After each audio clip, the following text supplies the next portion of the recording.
Pernahkah kamu bertanya, kalau besok dunia hancur karena perang nuklir, kemana kamu akan lari? Negara mana yang benar-benar aman saat kiamat buatan manusia dimulai? Ini bukan sekadar teori konspirasi, ini data, fakta, dan kenyataan yang mungkin tidak ingin kamu dengar. Karena dunia hari ini jauh lebih dekat ke tombol peluncuran dari yang kita pikirkan. Perang nuklir bukan lagi sekadar mimpi buruk masa perang dingin. Dengan meningkatnya ketegangan global, dari Rusia versus NATO, China versus Taiwan, hingga senjata hipersonik baru, pertanyaannya bukan lagi tapi. Dan ketika itu terjadi, tidak semua negara punya kesempatan kedua. Kamu mungkin terkejut, negara superpower justru bukan tempat yang aman. Amerika Serikat, target utama. Rusia, medan perang. China, siap dibakar. Jadi, siapa yang benar-benar bisa selamat? Untuk bisa dibilang aman dari perang nuklir, sebuah negara harus memenuhi 3 syarat. 1. Lokasi jauh dari pusat konflik global. 2. Tidak memiliki kepentingan militer strategis. 3. Memiliki sumber daya dan infrastruktur untuk bertahan hidup mandiri. Dan hanya sedikit negara yang bisa mencentang ketiganya. Selandia Baru. Negara pulau kecil yang seolah tak punya musuh. Jauh dari Eropa, jauh dari Asia, jauh dari Amerika. Netral secara politik, bersih secara militer. Lebih dari itu, Selandia Baru punya tanah subur, air bersih, dan pasokan energi terbarukan. Bahkan para miliarder dunia, termasuk dari Silicon Valley, diam-diam membeli bunker di sini. Mereka tahu, saat dunia meledak, inilah tempat berlindung terbaik.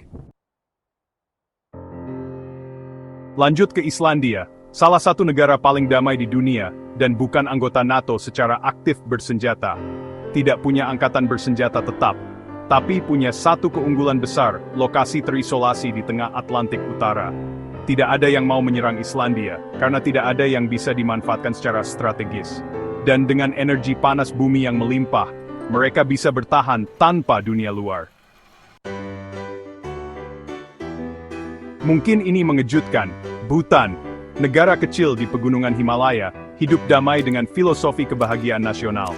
Tidak punya senjata nuklir, tidak punya konflik dengan negara lain, dan dikelilingi gunung tinggi yang secara alami menjadi benteng perlindungan.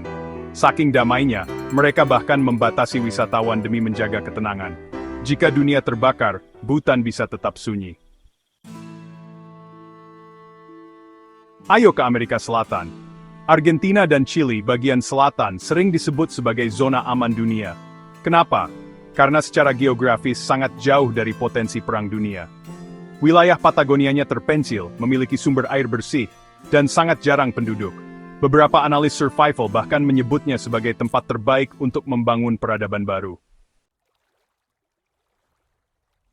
Dulu banyak yang berpikir Swiss adalah negara netral dan aman, tapi dalam skenario modern, Swiss justru menjadi target strategis. Letaknya di tengah Eropa, dekat dengan markas NATO, dan infrastruktur bawah tanah mereka sudah tidak diperbarui sejak era Perang Dingin. Singkatnya, Swiss tidak seaman yang kita bayangkan. Kalau kamu tinggal di negara yang dekat konflik, jangan panik, tapi sadar. Tahu strategi mitigasi, pahami tempat perlindungan, pelajari soal radiasi, logistik, dan survival dasar. Dan yang paling penting, sadar bahwa keputusan politik hari ini bisa menentukan hidupmu esok hari. Karena ketika tombol diluncurkan, tidak ada waktu untuk menyesal. Yang selamat adalah mereka yang sudah siap. Jadi sekarang kamu tahu, negara mana yang bisa menjadi tempat berlindung saat dunia berubah jadi api. Pertanyaannya, apakah kamu siap? Klik like kalau kamu belajar sesuatu, subscribe untuk konten informatif dan penuh kesadaran seperti ini. Dan share video ini sebelum terlalu terlambat.